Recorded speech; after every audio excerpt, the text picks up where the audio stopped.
Good morning friends, स्वागत है आप लोग का आज की क्लास में। आज देखिए आप लोग का फिर से टेस्ट सीरीज है। ठीक है, साइंस का टेस्ट सीरीज है जिसमें आपका जीव विज्ञान से क्वेश्चन लिया गया है।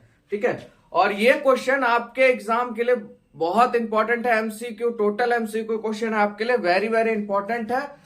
तो सेशन आपका शुरू करते हैं क्वेश्चन से, और सभी से अनुरोध है बाबू पूरा वीडियो देखिएगा और अपना क्वेश्चन आंसर जो आपने किया है उसको जरूर कमेंट में बताया कीजिएगा आपने कितना मार्क्स ऑब्टेन किया।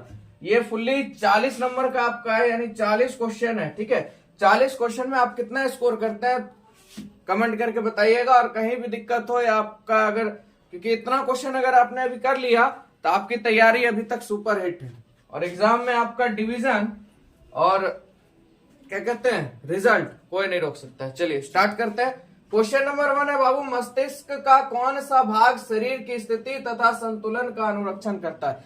बताइए हमारे मस्तिष्क का कौन सा भाग है, ठीक है, जो कि शरीर की स्थिति और उसका संतुलन का काम करता है। बताइए कौन सा है? अनुमस्तिष्क, मध्य मस्तिष्क, अग्र मस्तिष्क, इनमें से सभी। बोलिए, देख लीजिए आप लोग। तो देखिए जो मतलब मस्तिष्क की अगर बात करें, जो हमारे शरीर की स्थिति और संतुलन करता है वो करता है हमारा अनुमस्तिष्क। कौन करता है? अनुमस्तिष्क, यानी आपका ऑप्शन नंबर ए सही हो जाएगा। चलिए अगला क्वेश्चन है आपका, निम्न में कौन आहार श्रृंखला का निर्माण करता है? बताइए। ये आपके 16वां चैप्टर से क्वेश्चन है, बहुत बढ़िया, आहार श्रृंखला। और इससे एक न एक क्वेश्चन आपके एग्जाम में 100% आता है। चलिए ऑप्शन देखिए, बकरी, गाय तथा हाथी, घास गेहूं हाथी, घास बकरी मछली, घास बकरी मानव। बताइए कौन सा आंसर सही होगा? जल्दी कमेंट कर दिया कीजिए ताकि पता चल जाए आप लोग का सही हो रहा है कि नहीं हो रहा है। 30 सेकंड से 10 से 15 सेकंड लगेगा। देखिए ऑप्शन ही से आता है बकरी। बकरी को गाय खाएगा कभी? ये ऑप्शन पहले ही आपका गलत हो गया। आइए, घास गेहूं, दोनों तेके गोतिया है, ये भी खत्म आपका। आइए, घास बकरी तो ठीक था। अब बकरी को क्या मछली खाएगी? नहीं खाएगी। तो घास बकरी मानव, सही बात है। ये मिलके क्या बना रहा है? आहार श्रृंखला का निर्माण कर रहा है, घास बकरी तथा मानव। चलिए बताइए, आप लोग कमेंट में बताइएगा, स्वयं पोषी कौन सा उपभोक्ता? आपको पता होगा उपभोक्ता है, उपभोक्ता, प्राथमिक उपभोक्ता, द्वितीय उपभोक्ता, तृतीय उपभोक्ता होता है ना। तो बताइए स्वयं पोषी कौन सा उपभोक्ता है? ठीक है, कमेंट में जरूर बताइएगा। चलिए अगला क्वेश्चन है बाबू, कहता है दो तंत्रिका कोशिका के मध्य खाली स्थान को कहते हैं। बताइए क्या? दो तंत्रिका तंत्र के खाली स्थान को क्या कहते हैं? बताइए। एक्सेन, द्रुमिका, आवेग, सिनेपस। फटाफट बताइए आप लोग क्या होगा। तो देखिए इसका सही आंसर होगा बाबू सिनेपस। ठीक है, क्या हो जाएगा? सिनेपस। दो तंत्रिका कोशिका के मध्य जो खाली स्थान होता है उसको क्या कहते हैं? सिनेपस कहते हैं। चलिए अगला क्वेश्चन आपका, स्त्रियों में लिंग गुणसूत्र का युग्म होता है। कैसा युग्म होता है? चलिए बताइए फटाफट। या कितने युग्म होते हैं गुणसूत्र के स्त्रियों के अंदर? बताइए, XY, YY, XX या इनमें सभी? जल्दी बताइए आप लोग, कमेंट कीजिए क्या आ रहा है आप लोग का। ठीक है, देखिए स्त्रियों में अगर लिंग गुणसूत्र की बात करें बाबू, तो लड़कियों में होता है कौन चीज? X और X होता है। ठीक है, और ध्यान रखिएगा अगर पुरुष की बात करेगा तो XY होता है। ध्यान रखिएगा, अगर स्त्रियों की बात हो रही है या लड़कियों की बात हो रही है, कितने गुणसूत्र पाए जाते हैं, तो कितने युग्म जो आपका गुणसूत्र का युग्म होता है वो क्या होता है? X और X होता है लड़कियों में या स्त्रियों में, और पुरुषों में X और Y होता है। ठीक है, ये आपका मेल में होता है यानी पुरुष में, और ये आपका फीमेल में होता है। ठीक है, चलिए समझ में आया आप लोग को। चलिए अगला क्वेश्चन है बाबू, वंशागत नियमों का प्रतिपादन किसने किया? वंशागत नियमों का प्रतिपादन किसने किया? तो जेसी बोस ने किया, कि चार्ल्स डार्विन ने किया, ग्रेगर जॉन मेंडल या रॉबर्ट हुक ने किया? बताइए। सबसे बढ़िया सवाल है आपका और सबसे अच्छा सवाल है ये। ठीक है, 2-3 साल के अंतर्गत मेंडल से क्वेश्चन जरूर आता है। और इसने प्रयोग किस पे किया था ये जरूर आप लोग कमेंट बताइएगा। कि जैसे मान लीजिए वंशागत नियमों का प्रतिपादन किसने किया था, तो आपका आंसर हो जाएगा ग्रेगर जॉर्ज मेंडल। और कमेंट में आप लोग को ये बताना है कि इन्होंने किसके ऊपर प्रयोग किया था और किस तरह के पौधे के ऊपर, है ना। ये आप जरूर कमेंट में बताइएगा, अगर आपने पढ़ा होगा तो आप लोग जरूर कमेंट करेंगे, ठीक है। तो वंशागत नियमों का प्रतिपादन किसने किया बाबू? ग्रेगर जॉन मेंडल ने। किसने किया? ग्रेगर जॉन मेंडल ने। चलिए अगला क्वेश्चन है बाबू आप लोग का, निम्न में से कौन मानव में मादा जनन तंत्र का भाग नहीं है? ध्यान समझिएगा, मादा जनन तंत्र का भाग नहीं है, यानी कि मादा जनन तंत्र का भाग है, इसमें दिया हुआ है भाग है, पर पूछ क्या रहा है? नहीं है, उसको आपको बताना है। तो देखिए, शुक्रवाहिका, डिंब वाहिनी, अंडाशय और गर्भाशय। फटाफट बताइए कौन सा आंसर होगा।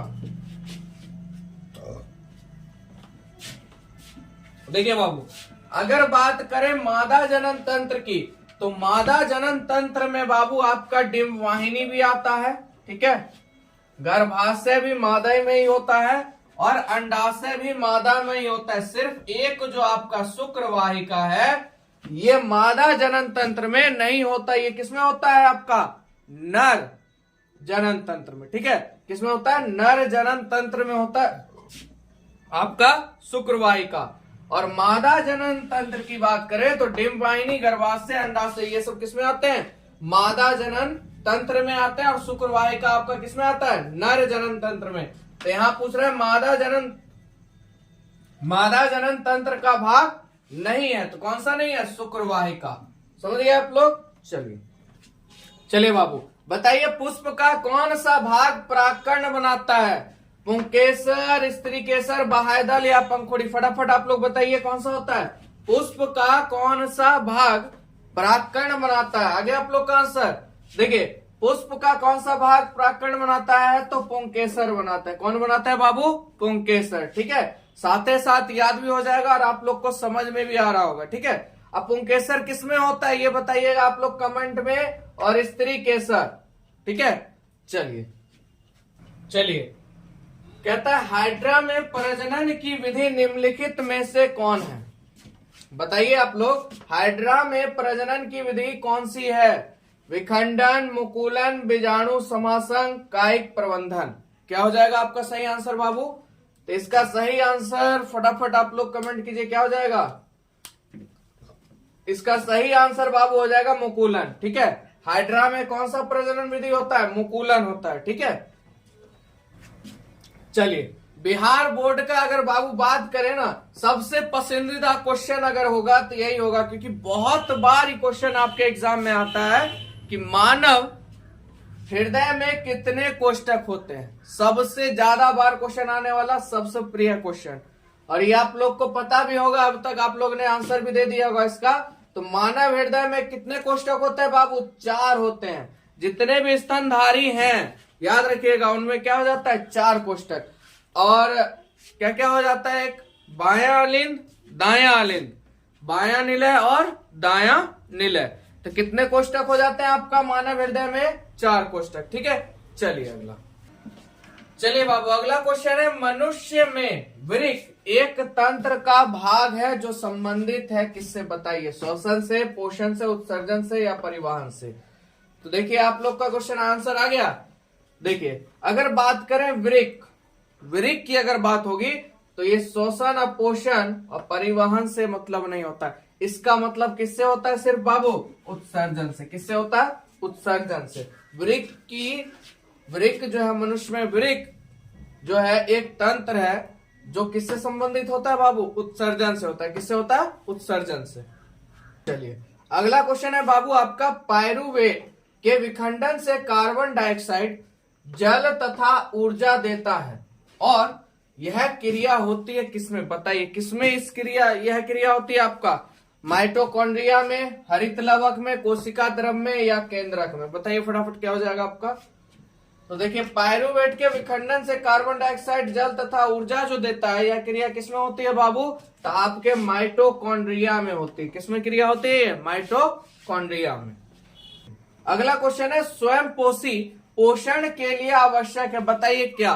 क्लोरोफिल, सूर्य का प्रकाश, CO2 तथा जल, या इनमें सभी? क्या हो जाएगा आपका ऑप्शन नंबर फटाफट?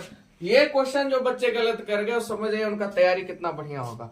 उनका तैयारी एकदम 100% जबरदस्त होगा, क्योंकि अगर इस क्वेश्चन को गलती कर दिए यानी तैयारी सुपर हिट है, अगर सही कर दिए तो तैयारी उनका बहुत बढ़िया है। सुपर हिट उनका है जिनका तैयारी मतलब जो गलत करेंगे। ठीक है, तो देखिए स्वयं पोषी पोषण के लिए आवश्यक क्या होता है बाबू? क्लोरोफिल भी होता है, सूर्य का प्रकाश का होना भी आवश्यक है, CO2 तथा जल, ये तीनों चीज का होना क्या है? आवश्यक है। किसके लिए? स्वयं पोषी पोषण के लिए। तो आपका क्या हो जाएगा? इनमें सभी।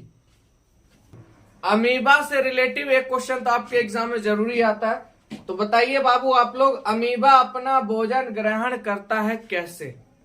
केंद्रक द्वारा, दांत द्वारा, भोजन रसधानी द्वारा, कूटपाद द्वारा, बताइए किस द्वारा होता है? तो आपको अमीबा में पोषण, ये क्वेश्चन भी आपका एग्जाम में आता है, और अमीबा अपना भोजन किसके द्वारा ग्रहण करता है ये भी आता है। ठीक है, तो देखिए अगर बात करें अमीबा अपना भोजन ग्रहण करता है किसके द्वारा, फटाफट बताइए आप लोग। तो देखिए बाबू कूटपाद द्वारा। किसके द्वारा भोजन ग्रहण करता है?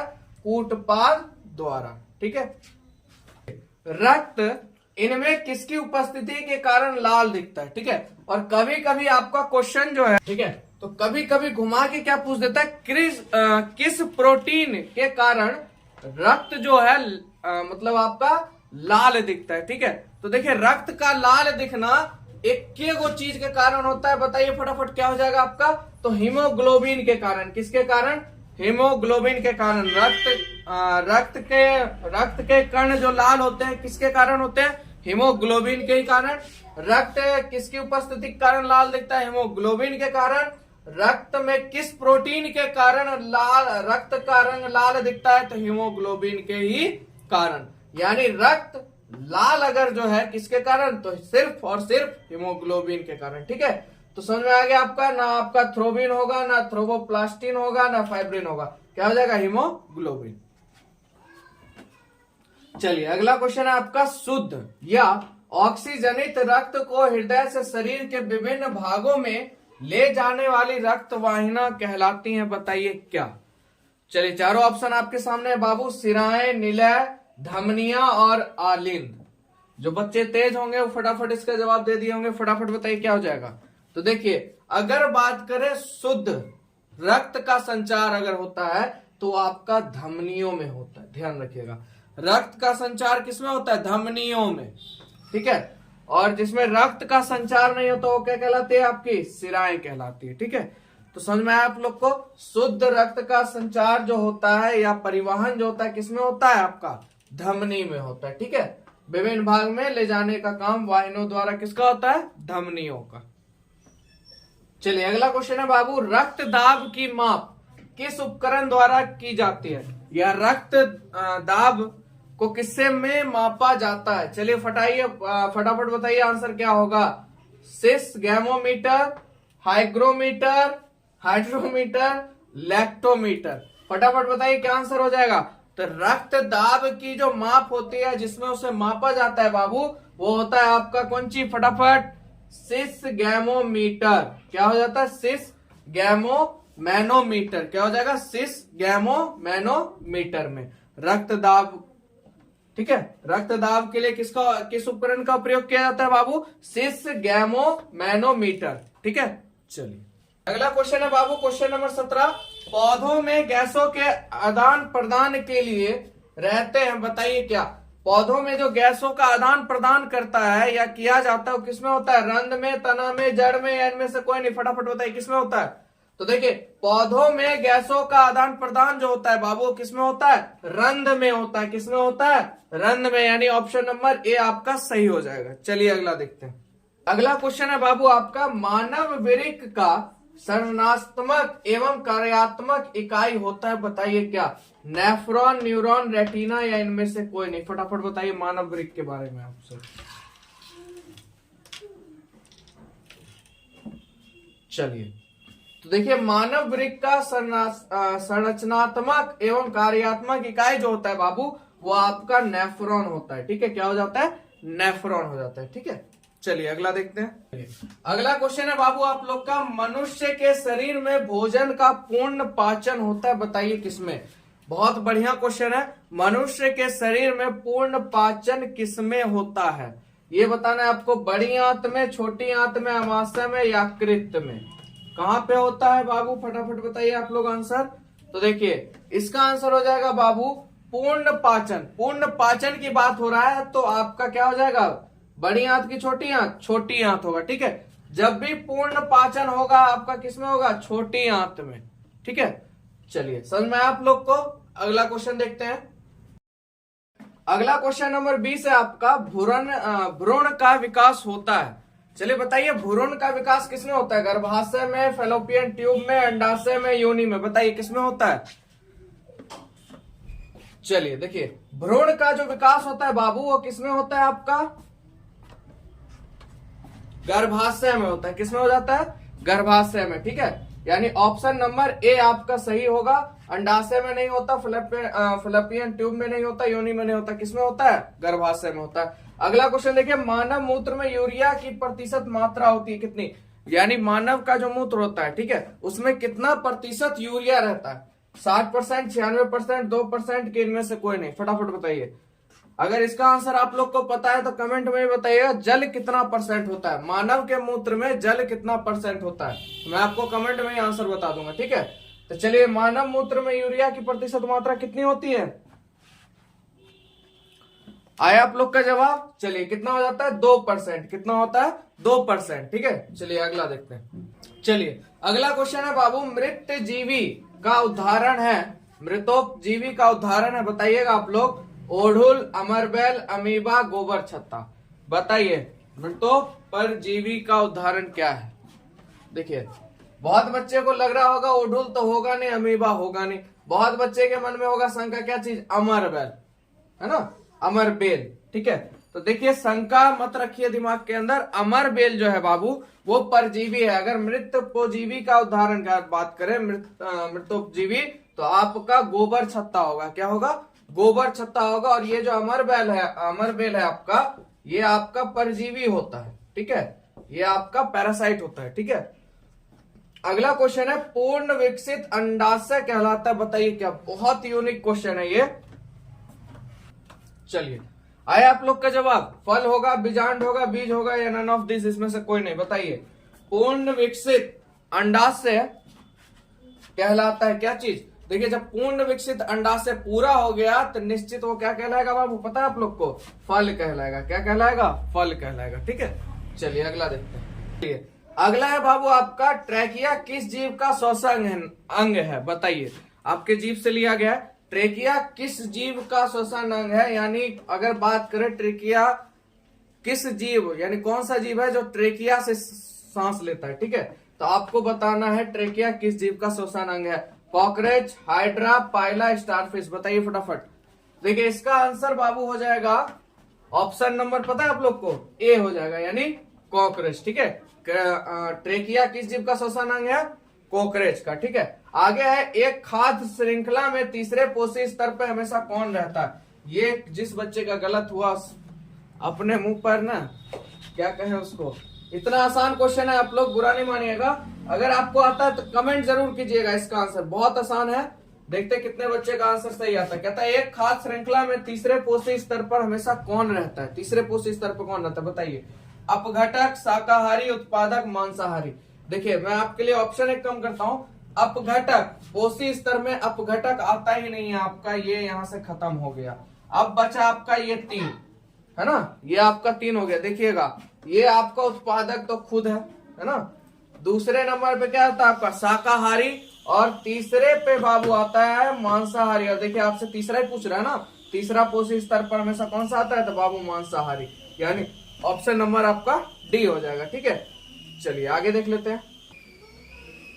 चलिए अगला क्वेश्चन है, पौधों में प्रकाश संश्लेषण का स्थान जो है वो किसमें होता है आपका? ल्यूकोप्लास्ट में, माइटोकॉन्ड्रिया में, क्लोरोप्लास्ट में या नन ऑफ दिस? बताइए आप लोग किसमें होता है प्रकाश संश्लेषण? पौधे में जो प्रकाश संश्लेषण पाया जाता है वो किसमें पाया जाता है बाबू? देखिए वो पाया जाता है आपका, जानते हैं किसमें? क्लोरोप्लास्ट, यानी ऑप्शन नंबर सी। किसमें पाया जाता है? क्लोरोप्लास्ट में पाया जाता है, ठीक है। अब प्रकाश संश्लेषण होता है, बहुत गजब का क्वेश्चन है, देखने में बड़ा मामूली सा लग रहा होगा, है ना। पर फंसा दिया बहुत को। प्रकाश संश्लेषण होता है, बताइए दिन और रात दोनों में, कि दिन में, कि रात में, कि इनमें से कोई नहीं। बताइए प्रकाश संश्लेषण कब होता है? देखिए प्रकाश संश्लेषण यानी धूप, सीधा बात, सूर्य की रोशनी, ये जब भी क्रिया होगी तो कब होगी? आपकी दिन में होगी। ठीक है, तो ऑप्शन नंबर सी आपका सही हो जाएगा। चलिए अगला क्वेश्चन है बाबू, निम्नलिखित में से कौन पुरुष हार्मोन है? ठीक है, निम्नलिखित में से कौन सा पुरुष हार्मोन है? बताइए फटाफट, इसका आंसर सबको आना चाहिए। Insulin, estrogen, adrenaline. ठीक है, तो क्या हो जाएगा आपका? फटाफट जवाब आ गया आप लोग का, टेस्टोस्टेरोन। पुरुष में कौन सा हार्मोन पाया जाता है बाबू?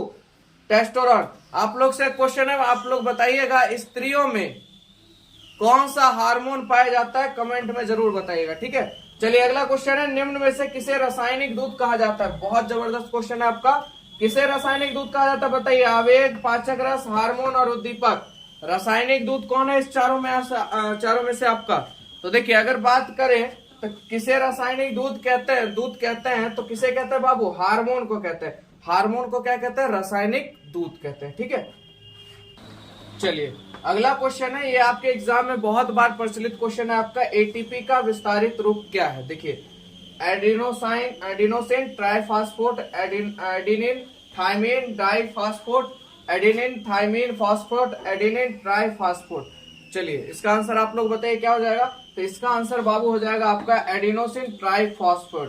ठीक है, इसको याद कर लीजिए क्योंकि ये बहुत बार क्वेश्चन पूछा गया। और देखिए अगर आपको कंफ्यूजन हो तो देखिए मैंने इंग्लिश नाम भी यहाँ लिख दिया है, इसको आप लिख लीजिएगा, एडिनोसाइन ट्रीफॉस्फेट। ठीक है, ये आपका एटीपी का फुल फॉर्म हो जाएगा। ठीक है, अगर वीडियो यहाँ तक आप लोग देख रहे हैं और वीडियो अच्छा लग रहा है तो प्लीज थोड़ा सा 5 सेकंड लगेगा, चैनल लाइक कर दिया कीजिए, जरूर 1 से 2 दोस्तों में शेयर कीजिए। आप लोग का सपोर्ट बहुत अच्छा आ रहा है, बस थोड़ा और सपोर्ट कीजिए, कम से कम 1 के पुर जाए, ताकि आप लोग के साथ लाइव आने का मजा ही कुछ और हो जाए। ठीक है, चलिए आगे बात करते हैं, कोशिका झिल्ली किस प्रकार की झिल्ली है? ठीक है, आपकी जो कोशिका झिल्ली है बाबू किस प्रकार की झिल्ली है? बताइए, अर्ध पारगम्य, अपारगम्य, पारगम्य या नन ऑफ दिस? कौन सा हो जाएगा बाबू? फटाफट आपके पास 5 सेकंड है, 1 2 3 4 5। चलिए देखिए कोशिका झिल्ली किस प्रकार की झिल्ली होती है बाबू? पारगम्य होती है, यानी ऑप्शन नंबर सी हो जाएगा आपका। ठीक है, चलिए अगला है, कौन सी गैस श्वसन क्रिया में मुक्त होती है? बहुत बढ़िया क्वेश्चन है आप लोग का। चलिए बताइए इसका जवाब कौन सा क्या होगा? ठीक है, कौन सी गैस है जो श्वसन क्रिया में मुक्त होती है? NO2, O2 की CO2 या SO2? बताइए। इसमें अगर बात करें, अगर थोड़ा सा कंफ्यूजन की तो बहुत बच्चे का जवाब O2 आ रहा होगा। ठीक है, अंदाज में अगर नहीं आ रहा है तो बहुत अच्छी बात है, अगर आ रहा है तो भी अच्छी बात है। ठीक है, NO2 देखिए होगा नहीं, नाइट्रोजन ऑक्साइड तो होगा नहीं, है ना। SO2 आपका होगा नहीं, सल्फेट, ये तो होने ही वाला नहीं है। देखिए श्वसन क्रिया में मुक्त हो रही है, मुक्त यानी कि समझ रहे हैं, बाहर निकल रही है, तो बाहर कौन सी गैस निकलती है? CO2 निकलती है। ठीक है, अगर श्वसन क्रिया में सम्मिलित हो रही है या आ रही है तो आपका क्या हो जाएगा बाबू? O2 हो जाएगा, ऑक्सीजन लेते हैं आप लोग। ठीक है, जो मुक्त करते हैं श्वसन क्रिया में वो आप क्या मुक्त करते हैं? CO2 करते हैं। क्या करते हैं? CO2 करते हैं। ठीक है, आगे बात करते हैं, अपघटक का उदाहरण है, बताइए क्या चीज हो जाएगा? बाघ, गाय, घास, कवक। देखिए यहाँ पे अगर कुछ बच्चे यूनिक दिमाग लगाए तो यहाँ अपघटक का उदाहरण है बाघ, गाय, घास। ये 3 ऑप्शन तो आपका ऐसे भी क्या है? गलत है। सोच के देखिए, बाघ, गाय, घास तीनों एक जैसा मिल रहा है, एक को अपघटक है, वो भी क्या है? कवक, जो जिसके भी ऊपर रहता है वहीं अपना सब काम क्रिया विधि शुरू रहता है। तो अपघटक का उदाहरण कौन हो जाएगा इसमें बाबू? आपका कवक हो जाएगा। ठीक है, ऑप्शन पढ़ना बहुत जरूरी है, ऑप्शन सब पढ़ा कीजिए, ताकि क्वेश्चन को ये नहीं कि दरफर में करना है, जितना ही बनाइए एकदम जबरदस्त बनाइए, ताकि रिजल्ट में ना ब्रह्मा जी भी आ जाए तो इधर उधर ना हो पाए। ठीक है, अच्छे से तैयारी कीजिए आप लोग। चलिए अगला क्वेश्चन देखते हैं हम लोग। चलिए बस नजदीक आप लोग के लिए आ गए हैं, बस 6 क्वेश्चन और बचे हैं, यानी 35 हो गए, 5 क्वेश्चन आपका और है। 40 क्वेश्चन का टारगेट है 1 का। ठीक है, टेस्ट सीरीज। इतना क्वेश्चन देखने के बाद कुछ और क्वेश्चन आप लोग के लिए आएंगे, बस उतना देख लीजिए। आपका इतना अगर कंप्लीट है आप आराम से रिजल्ट जबरदस्त ले आइएगा। थायरॉक्सिन हार्मोन के संश्लेषण में किसका होना आवश्यक है? थायरॉक्सिन। और आपको पता होगा थायराइड, वो आपके कहाँ होता है? गले के नली के पास। ठीक है, तो वही पूछ रहा है, थायरॉक्सिन हार्मोन के संश्लेषण में किसका होना आवश्यक है? आपको पता होगा नमक की कमी से क्या हो जाता है? थायराइड होता है सर, है ना, गलपथरी जिसको कहा जाता है। तो वही आपका हो जाता है। तो बताइए इसमें से कौन सा आंसर हो जाएगा? तो इसमें आंसर हो जाएगा बाबू ऑप्शन नंबर डी, आयोडीन। ठीक है, आयोडीन थायरोक्सिन हार्मोन के संश्लेषण में किसका होना आवश्यक है? आयोडीन का होना आवश्यक है। ना मैग्नीज होगा, ना क्लोरीन होगा, ना आयरन होगा, क्या होगा? आयोडीन होगा। ठीक है, किसी जीव की जीनी संरचना कहलाती है, बताइए क्या? कोई भी जीव है उसकी जीनी संरचना क्या कहलाती है? फिनोटाइप, जीनोटाइप, विभिन्नता, आनुवंशिकता। बहुत बच्चे कहीं जीनोटाइप में नहीं मारिएगा, सी होने वाले। ठीक है, तो ऐसा नहीं है। किसी भी जीव की जीनी संरचना बाबू क्या कहलाती है जानते हैं? फिनोटाइप कहलाती है। क्या कहलाती है? फिनोटाइप। ठीक है, चलिए आपका 36 नंबर क्वेश्चन है बाबू, मनुष्य, बिल्ली तथा चमगादड़ के अग्रपद है कैसे? अवशोषी अंग है, असमजात अंग है, समजात अंग है कि नन ऑफ दीज है? ये क्वेश्चन मान लीजिए अभी से 2 साल पहले ना हर बार बिहार बोर्ड में इससे आने वाला लोकप्रिय क्वेश्चन था, समजात अंग वाला। ठीक है, तो देखिए मनुष्य, बिल्ली तथा चमगादड़ के जो अग्रपाद होते हैं वो किस तरह के होते हैं? समजात अंग होते हैं। कौन से अंग होते हैं? समजात अंग होते हैं। ठीक है, अगला क्वेश्चन है, पित्तरस का स्राव होता है, बताइए कहाँ, किसके द्वारा होता है? पित्तरस का। ठीक है, अग्नाशय द्वारा, छोटी आंत द्वारा, ग्रहणी द्वारा, यकृत द्वारा। चलिए फटाफट आंसर बताइए कि पित्तरस का स्राव किसके द्वारा होता है? तो बाबू आंसर आप लोग का आ गया। चलिए देखिए, तो आंसर हो जाएगा ऑप्शन नंबर डी। क्या चीज के साथ हो जाइएगा आप लोग? ऑप्शन डी के साथ, यानी यकृत द्वारा पित्तरस का स्राव होता है। ठीक है, चलिए मूत्र का पीला रंग किस वर्णक के कारण होता है? बताइए आप लोग, मूत्र का जो पीला रंग है किस वर्णक के द्वारा होता है? ठीक है, देखिए अगर ऑप्शन ए की बात करें, क्लोरोप्लास्ट, बताइए इसके बारे में किन्हीं को पता है? ये किसमें पाया जाता है? आपके पौधों में पाया जाता है। ठीक है, और ये भी आपका ल्यूकोप्लास्ट है, ये भी आपका पौधे में ही पाया जाता है। क्रोमोप्लास्ट भी आपका उसी से ही रिलेटिव है। सिर्फ आपका एक बचता है, मूत्र का जो पीला रंग है किस वर्णक के कारण होता है बाबू? यूरोक्रोम के द्वारा। किसके द्वारा? यूरोक्रोम के द्वारा। चलिए अगला 39 नंबर, कवक में पोषण की कौन सी विधि है? बताइए कवक में जो पोषण लेता है वो कौन सी विधि अपनाता है? क्या मृतजीवी, संभोजी, स्वयंपोषी या नन ऑफ दिस? देखिए आप लोग अगर ऑप्शन भी देखिएगा ना तो आपको आंसर आ गया होगा। क्या हो जाएगा बाबू? मृतजीवी, क्योंकि स्वयंपोषी तो होगा नहीं, संभोजी होगा नहीं, नन ऑफ दिस की बात ही खत्म है। तो आपका आंसर क्या हो जाएगा? मृतजीवी। चलिए अब लास्ट क्वेश्चन है आप लोग का। ठीक है, और मैंने आपको बोला था शुरुआत में भी, आपने 40 में कितने नंबर का स्कोर किया? तनी ईमानदारी पूर्वक कमेंट जरूर कीजिएगा कि पता लगे कि आप लोग एक्टिव होके वीडियो देख रहे हैं कि नहीं देख रहे हैं। ठीक है, चलिए लास्ट क्वेश्चन है आप लोग के लिए, बाघ उपभोक्ता है कौन सा? बताइए आप लोग, तृतीय पोषी स्तर का, ठीक है, या प्रथम पोषी स्तर का, द्वितीय पोषी स्तर का, कि इनमें से कोई नहीं? चलिए फटाफट बताना है आपको, बाघ कौन सा उपभोक्ता है? तो आप लोग का आंसर आ गया होगा। तो देखिए बाघ की अगर बात करें तो बाघ क्या? मांसाहारी। मांसाहारी किसमें होता है? बड़े मांसाहारी तृतीय उपभोक्ता में, यानी तृतीय पोषी स्तर का होता है। ठीक है, तो ये 40 क्वेश्चन जो थे आपके बायोलॉजी के ये खत्म हो गए। अब आप लोग मुझे बताइएगा कि 40 में आपने कितना मार्क्स ऑब्टेन किया। ठीक है, तो चलिए वीडियो अगर अच्छा लगा होगा तो चैनल को जरूर सब्सक्राइब करवा दीजिएगा आप लोग। ठीक है, ईमानदारी पूर्वक, और जहां तक हो सपोर्ट कीजिए अच्छी तरीके से। नए वीडियो के साथ फिर आपसे मिलेंगे। आज के लिए इतना।